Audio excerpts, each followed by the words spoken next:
to some news from the wild world of movies. And this goes into something. It was like, here's the build-up. Here's the build-up. And it's just like, oh, God, here we go. Arrow co-creator Mark Guggenheim. Arrow co-creator? Yes. Like Arrow, the TV show? Yes, Arrow TV show. Yeah. Is developing a TV remake. Like, TV movie remake of True Lies. Yeah. Ladies and gentlemen, this has been the Backroom Podcast. Yeah, it's like, look, okay. What's True Lies again? True Lies with Arnold Schwarzenegger and Jamie Lee Curtis. The one where he was a secret agent and he didn't tell his wife, and then he ended up, his wife got kidnapped and he was a spy. She found out he was a spy. And then they fight, and they, okay. He saves her. I was thinking of something completely different. All right, I'll give that a shot. But that's because I like my Arnold. But it's not going to have Arnold in it. It's going to be like a remake. That's fine. Without Arnold. That's fine. And it's going to be a TV movie. That's fine. Gives you something to watch. It'll be on Netflix. You on Lifetime. All right. It'll give me something to watch on Netflix when it comes out on Netflix. Now, would you want to watch the Jamie Lee Curtis reboot of Halloween? Oh my God! Yes. Yes. Jamie Lee Curtis put up a picture that is basically saying she's going to be in what is being called the final film in the Halloween series. She has been aggressive in politics as of late. I'm surprised that she had time to focus on making a Halloween movie again. Well, my thing is, they said they're going to basically cut out Halloween H2O when she died. Huh. Because, she died. Remember she got pushed off the building in Halloween H2O? I don't watch Halloween. You don't? No. Why? I'm a Jason. I mean, you gotta watch Freddy both guy. to kind of. You gotta watch both to kind of appreciate. I mean, I have watched them, sir. Yes, I have all watched three. the Halloween remake of the Rob Zombie Halloween remake, but I have not really, and I'm sure that I've watched all the Halloweens at some point as background noise or whatever, but they've just never done it for me. Like.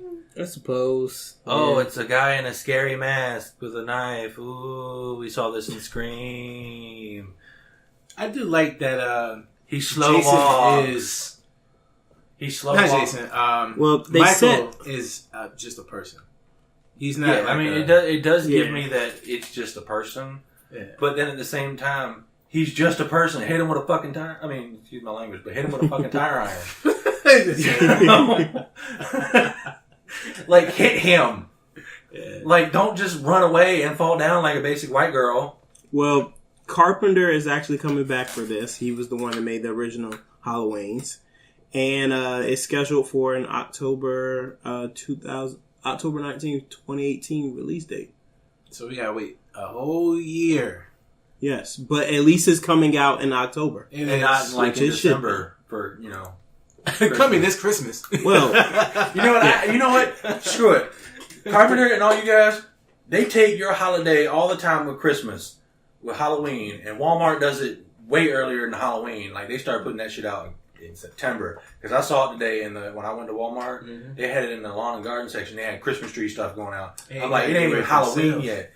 They just got back to school and you putting out Christmas trees. Screw it. Release a new Halloween movie on Christmas Day. Oh, man. Screw it. Take your Halloween back.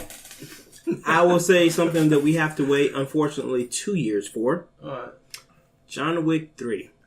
The conclusion to the chapter is coming out May 17th, 2019. You know what? I can wait. I honestly can't. I think I can too. I mean, don't get me wrong. I like John Wick. Yeah. Oh, yeah. But I want them to get it right. It's tactical. Yes, I want them to get it right. It's tactical, and I'm kind of like, all right, yeah, you're a big badass superhero, super spy, assassin guy, hitman. But can we tone down the tactical just a little bit? Have you guys seen the new Resident Evil movie, the cartoon movie, All right, so in the end of that movie, I'm not going to give, names or anything, but they're basically running around in a circle shooting at each other with automatic pistols. And they're literally like holding each other's hands and just shooting at each other like this as they run around in a circle and missing. And I look at that and I go... Every anime with guns in it. Right? So I look at John Wick and I go... The only thing different is we have stormtroopers for bad guys, not in stormtrooper armor, because God forbid they actually hit John Wick. Oh, besides the main guys, like the deaf mute chick, or he actually got tagged, or Common. Like Common is tagged. Yeah, he did. Common tagged him. The deaf mute chick tagged him. But every other time it's like, ooh, poo. I thought he was getting hit in Call of Duty. Shoot, and about to lose his chain. Yeah, like John Wick 1, he was getting demolished. I really thought he was gonna die. Yeah, like and in John Wick 2, he didn't get demolished as much, but he did take some hits. I mean, I can tell you right now, that little gun that he hit. I mean, they do give me that sense of somewhat realism when they actually make him reload because I'm a gun guy. Yes. I noticed these things. I noticed the fact that when they gave him that little... what's his... Shit, I can't remember his name. Fishburne? Hobo. Oh, yeah, Fishburne. Yeah, Fishburne. Lawrence Fishburne gave him that little Kimber. 45. That thing holds about 8 bullets. Yep. He shot 8 times with that thing and then put it down and got a new gun. Yeah. And then shot about 20 times with that Glock. I mean, at least they keep some of it right. And I do have to give Keano some credit. If you've seen that video of him training, Keano. That's not easy. Keano! But tone down the Call of Duty stuff. Yeah. A little bit and make it a little bit more like one because we know he's not going to have that backing of the hotel. But that might make it a little more over the top now, it seems. I think now that he doesn't have it, I think he needs to get tagged a couple more times. They're probably going to end up doing this like the way Wanted should have ended. Yeah. Oh, Wanted. Yes. Like I don't Wanted should have. I don't want this whole curving bullet thing. Yeah. No, stop that right now. Well, no, I'm glad they didn't. Funny thing about Wanted. Common was also in that. He wasn't. Yeah, he died, but they all died in that except for the dude. And then you played the video game. But you played the video game, you got a comic, and then just leave a lot of the tactical stuff out of this. Is my hope. Yeah, I mean, I don't mind the whole. It's cool. It's flashy.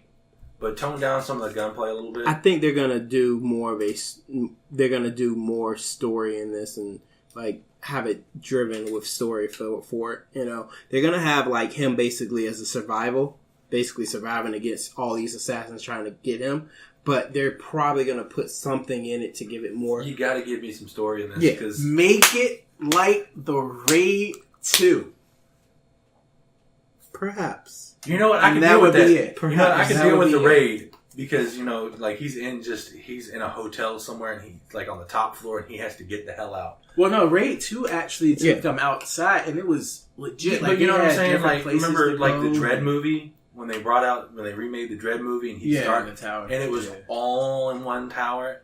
If they pulled it off like that, I don't mind so much more of the gunplay because, it's tight spaces. There's not a whole lot to go. You can put in all the gunplay you want with very little story and it makes sense. But when you're traveling across the countries and all you've got is gunplay, it kind of takes away from the. Well, if you haven't seen the Raid 2, go check the Raid 2, and then you'll see because they did exactly that. They had them traversing different places, and it wasn't just every scene was somebody shooting, but at the same time, you knew that these people were dangerous because when the action did hit, you felt it. Make me feel the action, and both sides are dangerous, not just Keanu. Right. Because, I don't need... Aim at a wall, kill 10 people. Yeah, I don't need him to shoot a shotgun at a wall and kill 10 people. Another thing they've got, the director of Cowboy Bebop is making a short film anime for Blade Runner. That's gonna be cool. Yes, that's gonna be cool. He's already got like the you can actually watch a trailer for it on Anime News Network. It's like a little like preliminary sketches and everything like that. It's called Blade Runner 2022. So it takes place 2 years after the original Blade Runner, which was in 2019. Okay, so and before the 2049 movie that's coming out this year. So my question is if it's going to take place 2 years after, is it going to take place with Harrison in there? More than likely, they'll probably have an anime. They might have an anime version of Harrison Ford. And I'm like, yo, get him on this. Because I would like to see it as a voice actor. Yeah, anime dad. You know, just saying, anime dad. Han Solo is my dad. Yeah. Harrison Ford is my dad. In other stuff,